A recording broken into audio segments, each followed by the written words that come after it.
राधे राधे। कैसे हैं आप सभी? मेरा नाम है डीके ठाकुर और आप देख रहे हैं ब्रज का एहसास। जैसा कि निरंतर हम अपने ब्रज से आपको विभिन्न प्रकार के साधु संतों के और भक्तों के दर्शन आपको करा रहे हैं। उसी श्रृंखला में आज हमारे साथ यशोदानंदन जी, जो कि एक कथावाचक हैं और बहुत अच्छी कथा भी करते हैं और एक पब्लिक को, जो हमारे भक्त लोग हैं, उनको उत्साहित करते हैं कि भक्ति की तरफ बढ़ो। तो इनसे बात करेंगे और इनके जीवन के बारे में भी जानेंगे। राधे राधे प्रभु। राधे राधे। कैसे हैं आप? कृपा है, आप बताइए। ये भक्ति मार्ग में चलना कब से स्टार्ट हुआ? भक्ति मार्ग में चलना लगभग पूर्ण रूपेण तो कह सकते हैं 10 से 12 वर्ष पूर्व हुआ, क्योंकि उससे पहले कुछ ऐसा भी होता है, व्यक्ति के पूर्व संस्कार कब जागृत हो जाएं पता नहीं चलता जी। क्योंकि बहुत सी जगह आपने देखा भी होगा, कोई व्यक्ति बहुत व्यसनी होता है और एक समय ऐसा आता है कि वो सब कुछ छोड़ देता है एक बार में। पहले लोग उससे बोल बोल के थक जाते हैं लेकिन छोड़ता नहीं, लेकिन वो एक समय ऐसा आता है कि सब कुछ एक बार में त्याग देता है। तो इसलिए कब किसके भीतर वो संस्कार जागृत हो जाएं, किसी के बाल्यपन में हो जाते हैं, किसी की युवावस्था में, कितने ऐसे हैं कि जब बुढ़ापे तक भी जाते हैं तब भी उनके संस्कार जागृत नहीं हो पाते। लेकिन भगवत कृपा से, ठाकुर जी की कृपा से लगभग 10 से 12 वर्ष हो गए कि वैसे तो ब्राह्मण परिवार से ही हैं, तो कुछ संस्कार परिवार के भी रहते हैं, लेकिन जिसे कहा जाए पूर्ण रूपेण भक्ति में आना, इन वस्तुओं को समझना, हम क्या हैं, किस लिए आए हैं, कैसे अपने इस जीवन को व्यतीत करना है, केवल खाना पीना कमाना इस नहीं, इसके अलावा भी एक जीवन है। तो उस जीवन को देखने का जो नज़रिया है वो कुछ 10-12 वर्ष पहले थोड़ा थोड़ा प्राप्त होना चालू हुआ। जय हो, बहुत सुंदर। एक प्रश्न आता है मेरा महाराज जी, जो मैं सबसे ही पूछता हूँ, आपका मतलब जो जन्म स्थान है वो कहाँ से जी? और आपने भौतिक पढ़ाई और आध्यात्मिक पढ़ाई कहाँ से करी? जी, हम प्रॉपर जो है वैसे अयोध्या वासी हैं, सरयू पारी ब्राह्मण हैं हम लोग, लेकिन पिताजी आदि सब दिल्ली में आना हुआ, तो मेरा जो जन्म है वो दिल्ली का ही है और पढ़ाई लिखाई ग्रेजुएशन तक की जो पढ़ाई है वो दिल्ली की ही है। और ग्रेजुएशन करने के बाद फिर ठाकुर जी की ऐसी कुछ कृपा हुई कि श्रीधाम वृंदावन आना हुआ, और जब वृंदावन आना हुआ तो उसके बाद से फिर ठाकुर जी ने कृपा कर रखी, आज तक फिर जाना नहीं हुआ। अभी आपकी लाइफ में क्या चल रहा है? अभी इस समय कथा प्रवचन आदि, अपना राम कथा, भक्तमाल कथा, श्रीमद् भागवत कथा और अपने सनातन धर्म से लोगों को जोड़ना, क्योंकि आजकल का जो युवा है वो भटक रहा है, क्योंकि उसको सही गाइडेंस नहीं मिल पा रही। और कोई कहे कि सनातन धर्म में कुछ ऐसे लोग हैं जो इस चीज़ को बिगाड़ रहे हैं, बिल्कुल है ऐसे, लेकिन केवल सनातन धर्म में नहीं, हर धर्म में आपको ऐसे लोग मिल जाते हैं। कुछ लोग होते हैं जो युवाओं को अच्छे मार्ग पे ले जाते हैं और कुछ लोग होते हैं जो युवाओं को बुरे मार्ग पर लेके जाते हैं, हर तरह के लोग। तो कोशिश यही रहती है कि युवाओं को एक ऐसा संदेश दिया जाए जिससे वो अपने जीवन में क्या चल रहा है केवल इसी अर्थ और काम में ना रह जाए, धर्म और मोक्ष को भी समझे। जैसे 4 पुरुषार्थ हैं, धर्म अर्थ काम मोक्ष, तो आजकल का क्या है कि काम करो और अर्थ कमाओ, काम करो और अर्थ कमाओ, लेकिन ना कोई धर्म को जानना चाहता है, ना कोई मोक्ष की तरफ जाना चाहता है। तो हम अर्थ और काम तो देखें, लेकिन इसके साथ साथ हम धर्म और मोक्ष की ओर भी अग्रसर हों। जय हो, बहुत सुंदर। महाराज जी, जैसे आपने बताया कि मैं 10 साल से स्टार्टिंग कर दी थी मैंने भगवत मार्ग में, तो ये आपने किसको देखा और ये जब शुरुआत करी इसकी? मैं इसका सबसे बड़ा प्रेरणा स्रोत मेरे लिए रहे, मेरे जीवन में, हो सकता है आपको यकीन भी ना हो, श्री विनोद अग्रवाल जी। अच्छा। अब आप सोचेंगे विनोद अग्रवाल जी से क्या लेना देना या कैसे हो गए, तो इसका ऐसा हुआ कि जब हम रात्रि में सोया करते तो लगभग आप जानते हैं जो दिल्ली की लाइफ है, लगभग सब लोग 11-12 बजे से पहले कोई भी सोया नहीं करता। तो लगभग 11, सवा 11 बजे उस समय हमें याद है संस्कार टीवी पे रात्रि में करीब 20-25 मिनट का श्री विनोद अग्रवाल जी के भजन आया करते थे। अच्छा। रोज आते थे, वो एक संडे को छोड़ के रोज आया करते थे। तो क्या होता, उसको एक दिन वो गा रहे थे, ऐसा ही कुछ अच्छा सा लगा, हमने उसको सुना और वो सुनने की ना एक वो आदत पड़ गई कि रोज सोने से पहले 15 मिनट 20 मिनट उनको सुना जाता और आनंद आने लगा। फिर वो नीचे एक पट्टी चला करती थी, उसमें उनके आगे जो आगामी प्रोग्राम होते थे, तो हमने उसमें देखा दिल्ली में भी इनके हो रहे हैं प्रोग्राम जो है कथा भजन के, तो उसमें हमने जाना गए, तो वहाँ जाके कुछ आनंद आने लगा। 2, 4, 6, 8, 10 प्रोग्राम साल में उनके खूब प्रोग्राम हो जाते थे। तो धीरे धीरे वहाँ से उनको उनकी तरफ, मतलब ठाकुर जी की तरफ हमारा जुड़ाव मुड़ता चला गया। और फिर ऐसा हुआ, फिर हमारे एक वहाँ पे एक अंकल जी थे जिनका ठाकुर जी के प्रति बड़ा रुझान था, तो वो हर महीने 2 महीने में वृंदावन आते थे। तो वो हमें पहली बार वृंदावन लेकर आए। अच्छा। और उनका पहली बार लाना हुआ और ठाकुर जी का ऐसा पकड़ना हुआ, वो अगली बार वो तो हमारे साथ नहीं आए, लेकिन उसके बाद से हर महीने 2 महीने में हम आने लगे और अपने कुछ मित्रों को लेकर आने लगे। तो ठाकुर जी ने ही ऐसी कृपा करी फिर कि उन्होंने फिर कहा कि अभी आने जाने का चक्कर छोड़ो और यहीं बस जाओ। तो उसके बाद से फिर यहीं ठाकुर जी ने अपनी कृपा रूपी यहीं बसा लिया। कितने वर्ष हो गए आपके यहाँ? लगभग हमें यहाँ 10 वर्ष हो गए हैं पूर्ण। जी। जय हो। एक सवाल और है मेरा अगला, जैसे कि भागवत आप करते हैं जी बहुत से, गीता का उपदेश देते हैं आप भागवत में देते जी हैं, जी कुछ रामायण का देते हैं, जी। तो हमें इन तीनों चीज़ों से क्या सीखने को मिलता है? प्रत्येक जो चीज़ है आपको कुछ ना कुछ, हमारे यहाँ पर एक चीज़ बहुत अच्छी है सनातन धर्म में, किसी को भी फल से भेद नहीं रखा गया कि भाई मैं इसको फल मिलेगा उसको फल नहीं मिलेगा। ऐसा भेद हमारे सनातन धर्म में बिल्कुल भी नहीं किया गया है। आप श्रीमद् भागवत का अध्ययन करें, श्री रामचरितमानस का अध्ययन करें, श्रीमद् भगवद गीता का अध्ययन करें, तो सब में भगवान किस प्रकार से व्यक्ति भक्ति में लगे, किस प्रकार से कर्म करे। व्यक्ति को हमारे यहाँ निकम्मा बनाना नहीं सिखाया जाता, या उसको ऐसा प्रवचन नहीं दिया जाता कि वह अपने धर्म में रहकर नीचता करे।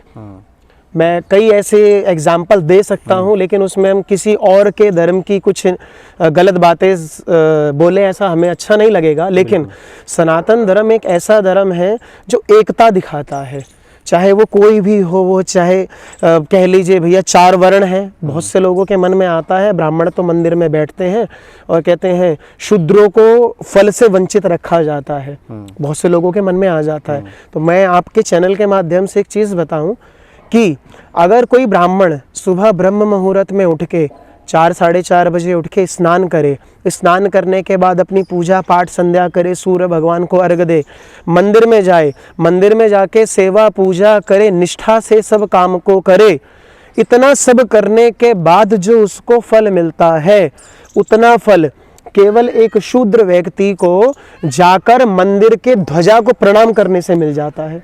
अच्छा। अब बताइए इसमें फायदे में कौन रहा?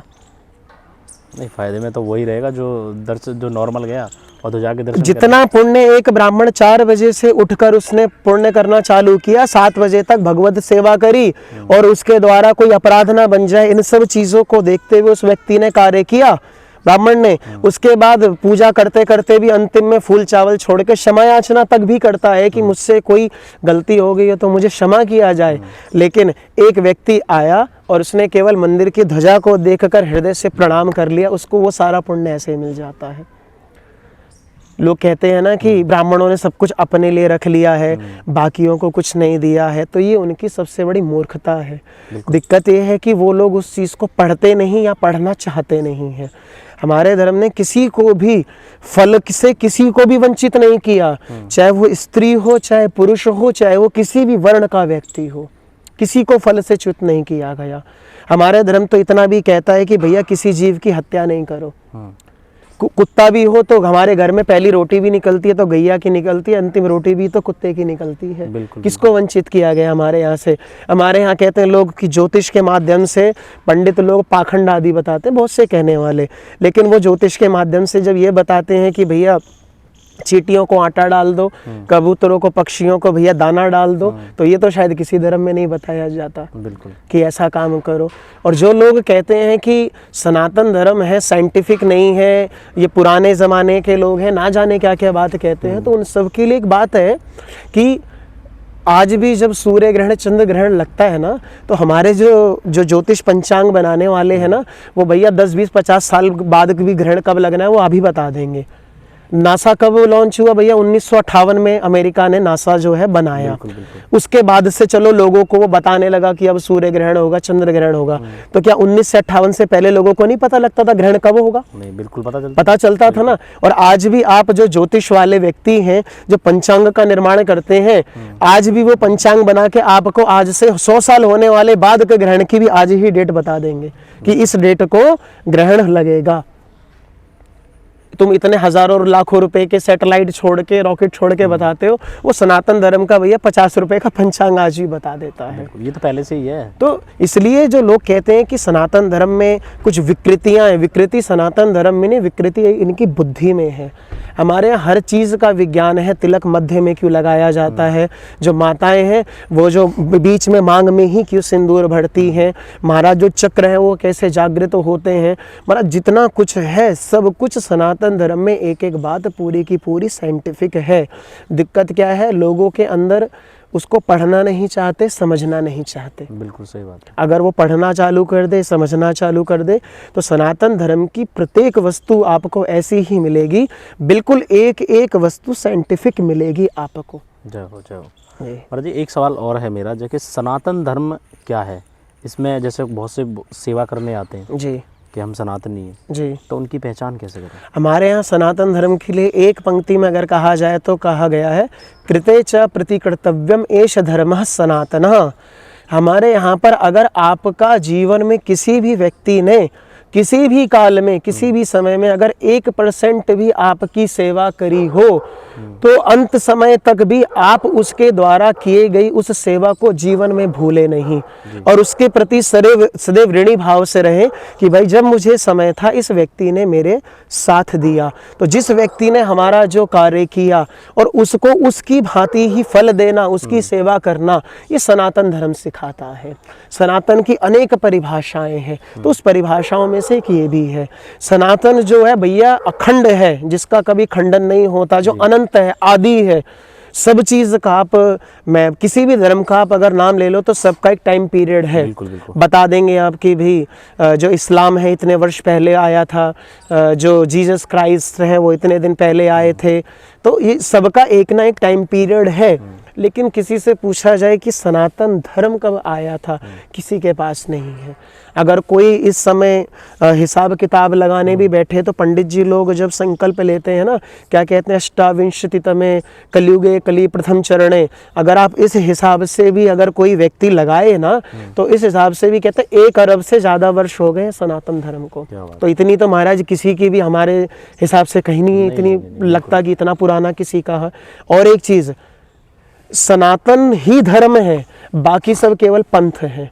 इस्लाम भी पंथ है और जो भी है सब पंथ है, ये कोई धर्म नहीं है। ये सब जितने हैं क्या केवल एक पंथ है और उस पंथ को लोग निर्वाह करते आ रहे हैं। और एक विशेष चीज़, सबसे बढ़िया बात, बाकी सब जगह पर भगवान नहीं आए हैं। बाकी जितनी जगह कहीं आपने देखा भगवान आया, नहीं आए हैं। पैगंबर मोहम्मद कौन है? भगवान के द्वारा भेजी गई उनकी संतान कह लीजिए, या उनके द्वारा भेजा गया कोई बहुत विशिष्ट व्यक्ति है। जीसस क्राइस्ट कौन है? वो भी कहते हैं सन ऑफ गॉड, गॉड के जो है भैया उनके वो पुत्र हैं, है ना। लेकिन हमारे यहाँ पर कोई पुत्र नहीं आता, हमारे यहाँ स्वयं भगवान ही आ जाते हैं। और कृष्ण भगवान ने तो स्वयं कहा है इस चीज़ को। जी, तो भगवान हमारे यहाँ आपके लिए, अब बहुत से लोगों के मन में ये प्रश्न आता है, वो कहते हैं कि भगवान क्या फ्री बैठे हैं, जब उनका मन आया वो तब आ गए, जब आया नहीं आए, ऐसा तो नहीं, क्या भगवान फ्री बैठे रहते हैं? तो उन लोगों के लिए एक जवाब है और मैं ये जवाब आपको किस हिसाब से दूँ भी समझाता हूँ। यही प्रश्न एक बारी ना अकबर ने बीरबल से कर लिया जी। और कहने लगा कि क्या तुम्हारे भगवान फ्री बैठे रहते हैं? क्या वो खुद या अपने किसी व्यक्ति विशेष को ना भेज कर खुद क्यों आ जाते हैं? क्या इतने फ्री बैठे हुए हैं? तो बीरबल की एक आदत थी, वो कोई भी जवाब तुरंत नहीं देते थे। उन्होंने कहा महाराज 1 हफ्ते का समय दो, मैं आपको इसका जवाब देता हूँ। उन्होंने कहा ठीक है। तो बीरबल ने सोचा मैं कैसे जवाब दूँ, और बीरबल भी कौन है, ब्राह्मण है भैया। अपनी बुद्धि लगाई। उन्होंने क्या किया कि जो अकबर था वो नौका से विहार कर रहा था, तो बीरबल ने क्या किया, जो अकबर का पुत्र था उसी का बिल्कुल हूबहू एक पुतला बनवाया। और जैसे अकबर कुछ दूरी पर नौका से विहार कर रहा था अपने सैनिकों के साथ, सबके साथ, और नदी से जैसे ही एक नाव चली उसमें देखा बीरबल है और जो नौका चला रहा है वो व्यक्ति, और अकबर के पुत्र का पुतला खड़ा है जी। अब यहाँ पर क्या हुआ, जैसे ही वो नौका थोड़ी आगे बढ़ी और अकबर को थोड़ा वहाँ से दिखा, ये मेरा पुत्र आज मेरे साथ नौका विहार ना करके ये बीरबल के साथ क्यों नौका विहार कर रहा है। जब बीरबल ने देख लिया कि अब इसको दिख रहा है बिल्कुल ये कौन है, इसका पुत्र है, बीरबल ने क्या किया, धक्का दे दिया। अच्छा। पुतले को धक्का दे दिया जमुना जी में, और जैसे ही दिया भैया अकबर ने आओ देखा ना था, वो भैया कूद गया बचाने के लिए। जैसे तैरते वैरते पहुंचा तो देखा भाई ये तो पुतला, ये तो पुत्र है ही नहीं। अब तो उसने बड़े कुछ वचन कहे बीरबल जी को और उसके बाद कहता मैं तुझे मृत्यु दंड आदि ऐसा दूंगा कि तूने मेरे साथ ऐसा दुर्व्यवहार किया, तेरी वजह से मुझे कूदना पड़ा। उसने कहा महाराज जो आपको दंड देना हो दे देना, कोई दिक्कत नहीं है, लेकिन आपने मुझसे एक हफ्ते पहले एक प्रश्न किया था कि आपका भगवान फ्री बैठा रहता है क्या, वो चाहता तो अपने किसी संत को, सेवक को, पुत्र को क्यों नहीं भेज देता। तो ये आपके उसी सवाल का जवाब है। बिल्कुल। तो पूछा कि कैसा जवाब है, कहते महाराज आपके साथ आपकी नाव पे कितने सैनिक खड़े हैं, कह रहे 10-12 लोग खड़े हैं, पतवा नौका चलाने वाला भी है, सब कुछ है ना। तो जब आपने देखा आपका पुत्र डूब रहा है तो आप क्यों कूदे, आपने अपने सैनिकों को क्यों नहीं भेजा, आप चाहते तो अपने सैनिकों को भेज सकते थे ना, आप ही क्यों कूदे। तो उन्होंने कहा मेरा पुत्र है, मैं उससे हृदय से प्रेम करता हूँ, आदि आदि बातें कही। तो कहते आप तो अपने एक पुत्र के लिए इतना सब कुछ कर रहे हो, सैनिकों को भूल गए। ऐसे ही जो हमारे भगवान है ना, प्रत्येक जीव को अपना पुत्र मानते हैं, इसलिए किसी और को नहीं भेज से स्वयं वहां पर आ जाते हैं। अब अकबर ये बात समझ गया, अच्छी भली बात ही समझ में आ गई उनके। तो ये बात उनके अच्छे से समझ में आ गई कि भगवान क्यों अवतार लेते हैं। अब भगवान गीता में भी कहते हैं धर्म संस्थापनार्थाय संभवामि युगे युगे, मैं प्रत्येक युग में अवतार लेता हूँ। ज़रूरी नहीं है कि वो किसी व्यक्ति को मारने के लिए आ रहे हैं, वो काम तो वो वहाँ से वैकुंठ में गोलोक में बैठे भी कर सकते हैं। जो अपनी भृगुटी टेढ़ी कर दे वो काम तो भैया वहाँ से भी हो जाएगा ना, वो वहाँ से बैठे के ही त्रिलोक को पलट सकते हैं, इतना सामर्थ्य रखते हैं। तो वो यहाँ क्यों आते हैं, वो यहाँ किसी को मारने नहीं आते हैं, वो अपने भक्तों को प्रेम करने आते हैं। वो प्रेम वहाँ नहीं मिल सकता, वो प्रेम इस ब्रज की भूमि में वो आकर्षण है जो उस कृष्ण को गोलोक से भी यहाँ पर लेकर आ जाती है। वो जो यशोदा मैया के द्वारा ओखल में बांधा जाना है ना, वो गोलोक में नहीं होता, वो ब्रज में ही होता है। गोपियों का जो माखन चुराना है ना, वो गोलोक में नहीं होता, वो ब्रज में ही होता है। वहाँ पर भैया हमारे यहाँ ठाकुर जी कहते हैं कि ब्रज भक्त गरीब गोपाल रुचि तजी आयो सिंहासन श्रीपुर को। क्यों आ गए भैया छोड़कर, ब्रज भक्तों के कारण। क्यों, वहाँ 56 भोग में स्वाद कहाँ, यहाँ सतुआ भोग लगे गुड़ को। गर्मी आ जाती है तो ठाकुर जी को सतुआ घोल के पिलाते हैं ताकि ठाकुर जी को भैया ठंडक बनी रहे। वहाँ शेष की शैया पे चैन कहाँ, यहाँ ब्रज रज में रहे नित्य ही लुड़ को। वहाँ शेष भगवान की सैया जो फेन से भी कोमल है, उसके ऊपर नींद नहीं आती। लेकिन यहाँ देखो तो भैया धूरी धरे अति सोहत श्याम जो कैसी बनी सिर सुंदर चोटी। रसखान जी कैसा दर्शन कर रहे हैं, ठाकुर जी धूल में खेल रहे हैं। इसलिए कहते हैं 3 लोगों को भगाते हैं, कहते हैं भाग जाओ रे ज्ञानी गुमानी ध्यानी। क्यों, यहाँ राज है बावरे ठाकुर को। ये जो राज है ना, हमारे थोड़े ठाकुर जी बावरे हैं, वो अपने भक्तों के लिए यहाँ पर आते हैं। बाकी कंस आदि इन सबको मारना हो तो उसके लिए आने की ज़रूरत ही क्या है, वो वहीं से बैठे बैठे सबको मार सकते हैं।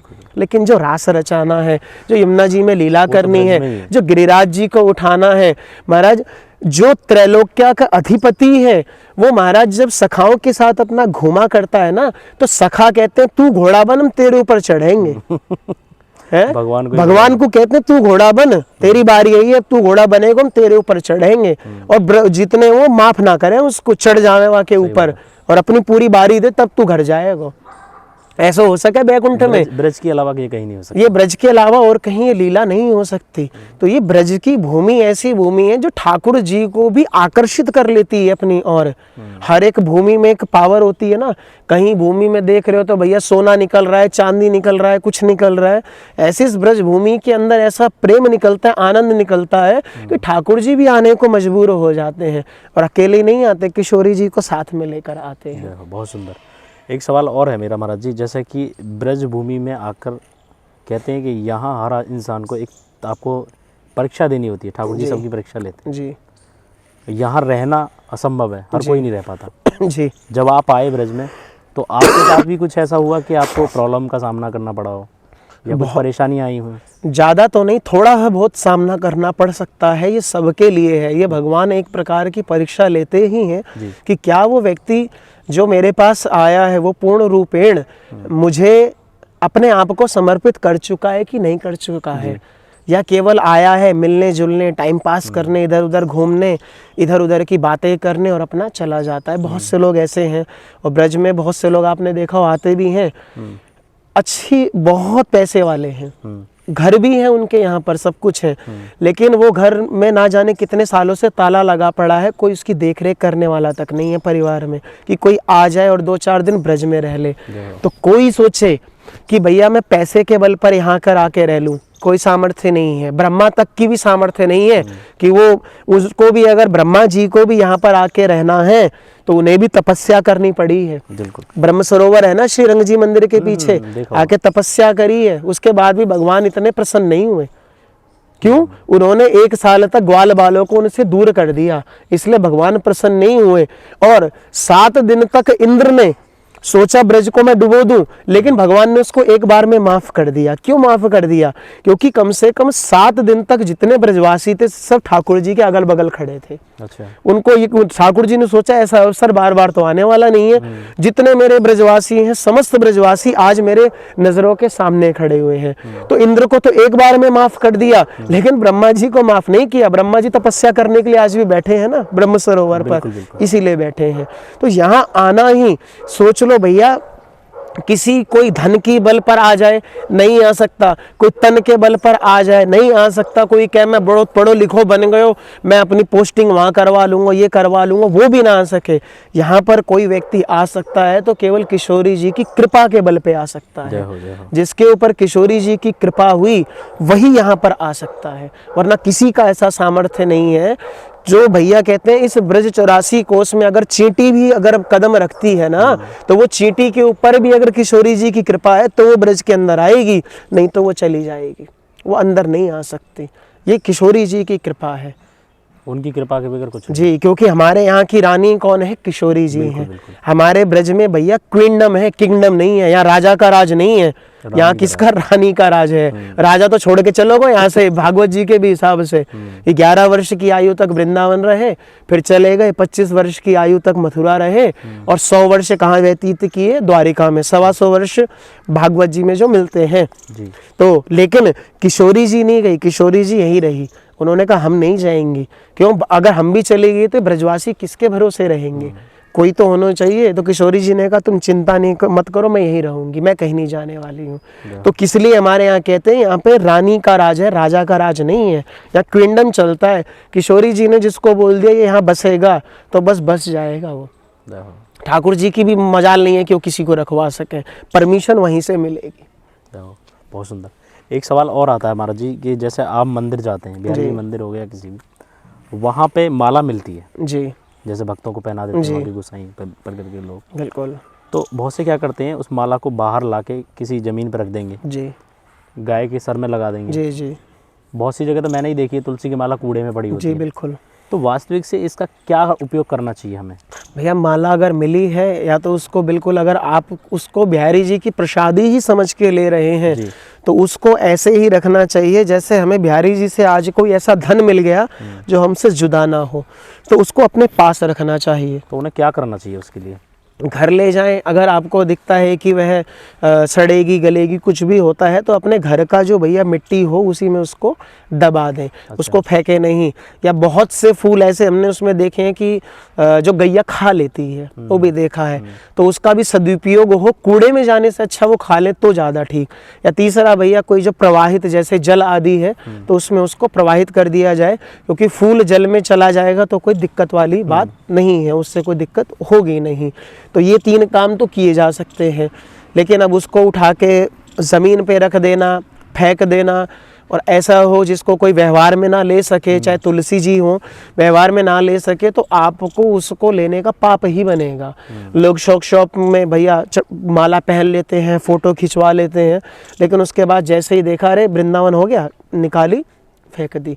तो ऐसा या तो ले ही मत, ऐसे हाथ जोड़ के प्रणाम कर लो, एक पुष्प ले लो, वही बहुत है। वही सही बात है। उनकी लेकिन प्रसादी मिल जाए, प्रसादी स्वरूप में तो कुछ भी मिल जाए वो प्रसादी ही है। ठाकुर जी की चरणामृत मिल जाए, प्रसाद मिल जाए, फूल जो भी मिल जाए, तो लेकिन प्रसाद का जिस प्रकार से आदर करना चाहिए उसी प्रकार से उसका आदर करते हुए उसको अपने पास संजो के रखना चाहिए। बहुत से भक्त ऐसे भी अगर तुलसी की माला मिल जाती है अपने घर ले जाते हैं, सूखती है तो अपने तुलसी के गमले में ही उसके पत्तों को डाल देते हैं, ताकि वही जब मिट्टी डाली जाती है खाद्य स्वरूप में उसी में रह जाती है।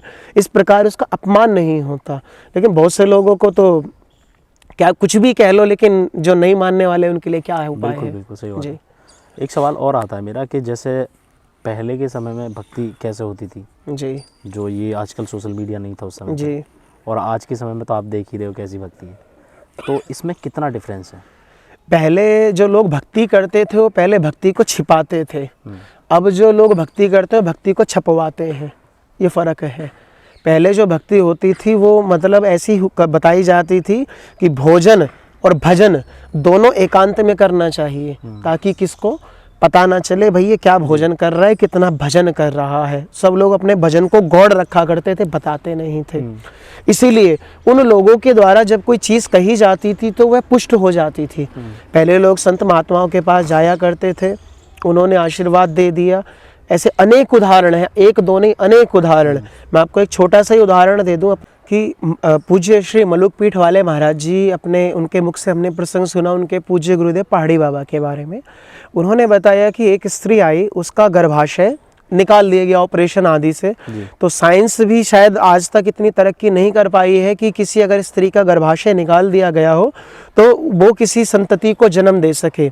लेकिन संत महात्मा ने, उन पहाड़ी बाबा जी ने उनके ऊपर कृपा कर दी, तो कुछ ही समय बाद कहते हैं कि वह जो स्त्री थी उसने गर्भ धारण किया और उसने कन्या को जन्म दिया। अच्छा। जब यह बात हो गई तो जो वहाँ के डॉक्टर थे वो सब लोग आए, उन्होंने चेकअप आदि किया, तो उन्होंने तो हाथ खड़े कर दिए और वो कहते ऐसा तो संभव ही नहीं है कि जिस स्त्री के गर्भ में गर्भाशय निकाल दिया गया हो वो किसी संतति को जन्म दे सके। तो उन्होंने बताया कि आपने किन महात्मा से आशीर्वाद लिया, तो वो महात्माओं की जो डॉक्टरों की टीम थी वो आई और उनसे मिली। तब उन्होंने कहा, एक कहावत हमारे यहाँ कही जाती है, जो ना करे लकीर सो करे फकीर। महाराज वो उस समय जो भजन हुआ करता था वो लोग अपने भजन को गौड़ रखा करते थे, छिपाते थे। इसलिए उन संतों की जो वाणी उनके मुख से अगर निकल गया तो भगवान भी उसको करने में, भैया भगवान भी कहते थे कि अब कुछ भी हो जाए अब तो मैं इसको करके ही रखूंगा, चाहे इसके जीवन में कितनी बड़ी हानि लिखी हो, कितना दुर्भाग्य लिखा हो इसका, कितने दुख लिखे हो, लेकिन अगर एक संत ने कृपा कर दी तो महाराज वो सारे दुख भी समाप्त हो जाते हैं और वो सुख में परिवर्तित हो जाते हैं। तो उस समय भजन ऐसा हुआ करता था। लेकिन आज का जो भजन है वो बिल्कुल विपरीत हो गया है। वो कैसा भजन है, 2 माला करते हैं तो 10 माला बताते हैं, लोगों को अपने दिखाते हैं कि हम इतना भजन करते हैं। और ऐसा आजकल कह भी सकते हैं भैया आजकल मीडिया का ज़माना है तो दिखाना भी पड़ता है।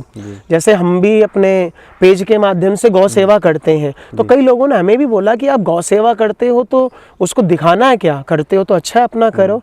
तो मेरा उनसे मैंने उनसे भी यही कहा कि केवल यही अभिप्राय है हमारे दिखाने का कि व्यक्ति उसको देखकर उससे प्रेरित हो सके, ताकि हम अगर, जैसे मैंने गौ सेवा करने की शुरुआत लगभग 5-6 वर्ष पूर्व शुरुआत की पूज्य मलुकपीठ वाले महाराज जी की प्रेरणा से, कि महाराज जी ने कथा में कहा कि व्यक्ति जो भी कमाता है उसका दशांश उसको गौ सेवा से करनी चाहिए। तो वही उस समय जो भी कुछ आ जाता, पहले ऐसा हुआ करता था कि 10 किलो चारा लेके डाल आए, 20 किलो चारा लेके डाल आए, पहले जब इतना ही भाई होता था तो करने लगे। तो धीरे धीरे वो ऐसा होने लगा कि हमने कहा क्यों ना इसको वीडियो बनाकर डाल दे, क्या पता कोई लोग प्रेरित हों। तो आज भगवत कृपा से इतने लोग प्रेरित हैं कि 5-7 लोग हमारे से ऐसे जुड़े हुए हैं महीने के, जिनकी हर महीने फिक्स रेट पर उनकी गौ सेवा आ जाती है और उस फिक्स रेट पर उनकी गौ सेवा कर दी जाती है। तो अगर भक्ति कर रहे हैं, हाँ तो अच्छी बात है मीडिया में दिखाना, लेकिन उसको केवल बढ़ाने के लिए कि भाई लोगों को भी वृंदावन से जुड़ें, ठाकुर जी से जुड़ें, अच्छी चीज़ों से जुड़ें, लेकिन उसका गलत इस्तेमाल ना किया जाए। कि भक्ति के नाम पर हमने बड़े बड़े बोल तो देते हैं वीडियो में आकर कि भाई हमारी गौशाला बन रही है, वहाँ इतनी गैया रखी जाएगी, सामने वाले ने आपके ऊपर भरोसा करके खूब डोनेशन भी दे दिया, लेकिन जब आते हैं तो वहाँ पर एक भी गैया नहीं मिलती देखने को, और पूछो कहाँ गई है, अरे गैया वो पास में जंगल है चरने गई है। यजमान भी कितनी देर तक वहाँ पर बैठकर देखता है। तो ऐसा बहुत होता है। तो मेरा तो निवेदन यही रहेगा, अगर आप लोग जो भी सेवा करते हैं, चाहे किसी भी चीज़ की सेवा कर रहे हैं, आपके द्वारा श्री धाम वृंदावन में कोई कमरा बनवाया जा रहा है, गौ सेवा, साधु सेवा, ब्राह्मण सेवा, दीन दुखियों की सेवा, किसी भी प्रकार की सेवा की जा रही है, तो आप आइए और देखिए कि मेरे द्वारा जो धन दिया जा रहा है उसका इस्तेमाल किस जगह हो रहा है। अगर आपके द्वारा दिए गए धन का इस्तेमाल गलत हो रहा है तो इसके पाप के भागी आप स्वयं भी होगे। जो व्यक्ति ले रहा है वो तो भोगेगा, लेकिन आप उसकी सुध नहीं ले रहे हो कि मेरे पैसे कहाँ जा रहे हैं, तो उसके भागी आप भी अवश्य होगे। तो इसलिए जो भी कार्य करे बिल्कुल देख कर कि हमारा द्वारा दिया गया एक एक धन अच्छी सेवा में लग रहा है कि नहीं लग रहा है। जो भी धन दे रहे हैं आप आके देखो बिल्कुल कि हमारा सही स्थान पर जा रहा है या नहीं जा रहा। जी बिल्कुल देखना चाहिए। अगर हम दे रहे हैं तो हम उसके पूछ सकते हैं। बिल्कुल ऐसा नहीं कि अंधविश्वास नहीं होना चाहिए। विश्वास अच्छी बात है, अंधविश्वास बिल्कुल अच्छी बात नहीं है। बिल्कुल, बहुत बहुत धन्यवाद। एक लास्ट सवाल है मेरा कि एक नई जो हमारी नई जनरेशन है, यूथ है हमारी नई, इसको क्या आप संदेश देना चाहेंगे अपनी तरफ से? हमारी जो नई जनरेशन है इसको एक यही संदेश है कि आप सब लोग जो युवा हो, एक युवा व्यक्ति जो होता है वो सब चीज़ करने में सामर्थ्यवान होता है। वो इस उम्र में चाहे तो वो भक्ति भी चुन सकता है और इसी उम्र में चाहे तो वो व्यसनों को चुनकर अपने जीवन को बर्बाद भी कर सकता है। अभी कुछ दिन पहले ही नया वर्ष लोगों ने मनाया गया, संपूर्ण देश विदेशों में हर जगह मनाया गया और हर जगह से फ़ोटो आ रही है कि कितने जो नौजवान लड़के हैं लड़कियां हैं व्यसन करते हुए, कोई नाली में पड़ा है, कोई गटर के किनारे पड़ा है, रोड के किनारे पड़ा हुआ है। कितने एक्सीडेंट हुए हैं, किस लिए कि बस उन्होंने सोचा आज हमारे जीवन में ये 31 दिसंबर की रात है, नया वर्ष है, तो क्यों ना उसको ऐसे मनाया जाए। भैया ये हमारी संस्कृति बिल्कुल नहीं सिखाती। हमारी संस्कृति क्या सिखाती है कि जब भी आप कोई उत्सव करो तो आपके उस उत्सव से हज़ारों लोगों का ना हो सके तो भैया 100, 200, 50, 100 लोगों का लाभ हो। तो कैसे क्या कर सकते हैं हम लोग अपने घर में जब शादी ब्याह होती है खूब बड़े बड़े आयोजन करते हैं, लाखों रुपए खर्च कर देते हैं। 500 लोगों के लिए भोजन की व्यवस्था करने में लाखों रुपए लगा देते हैं। लेकिन वही 5,000 रुपये का अगर भंडारा चला दिया जाए जिसमें 500 लोग खा ले तो भैया वो आप जो पैसा वहाँ लगाया ना उसका हो सकता है आपको कुछ वर्थ मिले ना मिले, लेकिन जो आपने वहाँ पर 5,000 भंडारे में लगा दिया, भैया ये बात याद रखना वो 5,000 के बदले आपको कब 50 लाख मिल जाएंगे ये पता नहीं है। क्योंकि उस समय वो लोग जो खाकर जाते हैं ना वो आपको हृदय से आशीर्वाद देकर जाते हैं। और शादी ब्याह में जो लोग खा के जाते हैं ना 50 तरह के व्यंजन बनवा लेना, लेकिन जब वो निकलेंगे ना उस जगह से तो वो हाथ धोते हुए गाली दे के ही निकलते हैं, क्या यार इसमें ये कमी रह गई। वो कभी भी आप उनकी उस कमी को पूरा नहीं कर सकते। लेकिन वही भैया एक पूड़ी और सब्जी भी बनी होगी ना और 500 लोगों ने भी पा लिया, वो 500 लोग खुश होंगे, अरे वाह भैया आज बिहारी जी की प्रसादी मिल गई। तो इसलिए जो भी युवा इस वीडियो को देखेंगे या देख रहे होंगे या आप आगे इसको जो भी शेयर करेंगे तो सबसे यही संदेश है कि आपकी जो लाइफ है इसको व्यसन में बर्बाद ना करते हुए आप, ज़रूरी नहीं मैं आपसे कहूँगा आप आध्यात्म से ही जुड़े, लेकिन अब अगर आध्यात्म से नहीं भी जुड़ते हो तो कम से कम व्यसन से तो मत जुड़ो। नास्तिक, आप आस्तिक नहीं हो कोई बात नहीं, लेकिन नास्तिक भी मत बनो। क्योंकि सनातन धर्म एक ऐसा धर्म है जब आप इसके बारे में डीपली पढ़ेंगे, इसके बारे में सोचेंगे समझेंगे तो सबसे जो साइंटिफिक धर्म है इस समय वो सनातन धर्म के अलावा आपको कोई और नहीं मिलेगा। यहाँ पर हर चीज़ का है कि परिक्रमा क्यों लगा रहे हैं, दीप क्यों प्रज्वलित कर रहे हैं, तिलक क्यों लगा रहे हैं, हर एक चीज़ का साइंटिफिक रीज़न आप सब लोगों को देखने को सुनने को मिलेगा। इसलिए सभी युवाओं से निवेदन, आप खूब पढ़ाई कीजिए, बड़ी से बड़ी यूनिवर्सिटी में जाइए, खूब बड़े बड़े पैकेज लीजिए, काम कीजिए, खूब पैसा कमाइए, लेकिन इतना सब करते हुए भी जिन माँ बाप ने आपको पैदा किया, जिन माँ बाप ने आपकी पढ़ाई के लिए संघर्ष किया, जिन माँ बाप ने आपकी किसी भी कमी को कभी भैया जो भी आपने मांगा उसको पूरा किया, पैसा इतना जेब में ना आ जाए कि वो माता पिता ही तुम्हें खलने लगे, उन माता पिता को ही तुम घर से निकालने लगो, वृद्धा आश्रम में भेजने लगो, ये ऐसा ना हो। पैसा कमा रहे हो अच्छी बात है, जहाँ 2 BHK ले रहे हो ना थोड़ा पैसा डाल के 3 BHK ले लेना। एक कमरा माता पिता के लिए सदैव रखना, क्योंकि जब एक कमरा वो माता पिता के लिए सदैव रहेगा ना उनकी आशीर्वाद इतना रहेगा कि तुम्हारे 10 घर बन जाएंगे। और लेकिन अगर माता पिता का साया जिस बालक के ऊपर से अगर हट जाता है वो भैया 2 BHK से रोड पे किस दिन आ जाओगे ना वो भी पता नहीं चलेगा। वृद्धाश्रम बंद हो जाने चाहिए। माता पिताओं की भैया सेवा करो। जब छोटे से थे कैसे माता पिता हमारे ख्याल रखते थे, अपने बच्चों से ही सीख लो। मैं एक छोटी सी बात बताऊं, एक बालक छोटा सा और उसके माता पिता अपने माता पिता को, मतलब उस बालक के दादा दादी को कह रहे अब जगह नहीं हो पा रही है, बहू की भी आपसे नहीं बनती है, अब आप चलो मैं आपको वृद्धाश्रम छोड़ के आता हूँ, अब चिंता नहीं करना, मैं हर महीने आपका खर्चा भिजवा दूंगा। माता पिता भी क्या करते, बच्चे की तो खुशी उनको देखनी है, उन्होंने कहा ठीक है जैसा बेटा तू कह रहा है, चले गए। तो जो छोटा सा बच्चा 5-6 वर्ष का वहाँ देख रहा था ना, तो कहता पिताजी, पिताजी ने कहा क्या, कहता पिताजी वो आश्रम कहाँ पे जहाँ दादा दादी जी गए हैं, मुझे भी दिखा के आ जाओ। उन्होंने कहा क्यों, तो उन्होंने कहा जब मैं बड़ा हो जाऊंगा, मेरी पत्नी आएगी, तब मैं भी तो आपको वहीं छोड़ के आऊँगा। तो हम अपने आने वाली जनरेशन को सिखा क्या रहे हैं। अगर आप आज अपने माता पिता को कहीं छोड़ के आ रहे हो तो चिंता मत करना, 20-25 साल बाद आपका भी नंबर वहीं लगने वाला है। तो इसलिए आप खूब पढ़ाई कीजिए, बड़ी बड़ी यूनिवर्सिटी में जाइए, खूब पढ़ाई लिखाई कीजिए जितना हो सके, लेकिन उसके साथ साथ थोड़ा सा संस्कार भी सीखिए कि हमारे माता पिता, भैया ये हमारे जो पूर्व जो भगवान भी, जिन्हें आप भगवान मानो मत मानो वो आपकी इच्छा है, कोई ज़बरदस्ती नहीं। आप राम जी को भगवान मानते हो, बहुत अच्छी बात है, नहीं भी मानते हो, उन्हें एक आदर्श पुरुष के रूप में भी लेकर आप उनसे सीख तो सकते हो कि प्रातःकाल उठ के रघुनाथा, श्री राम जी जब सुबह उठते हैं तो अपने माता पिता के चरणों को प्रणाम करते हैं।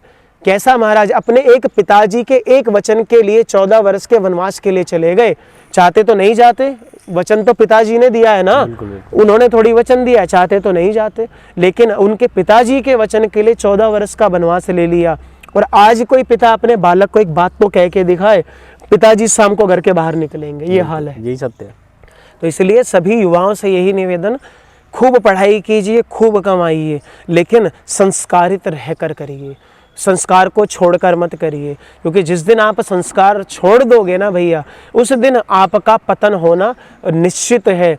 जीवन में खूब उपलब्धियां कमा लोगे, लेकिन उपलब्धियों को कमाने के बाद भी ये जो हृदय है ना, ये अंदर से हमेशा अशांत रहेगा।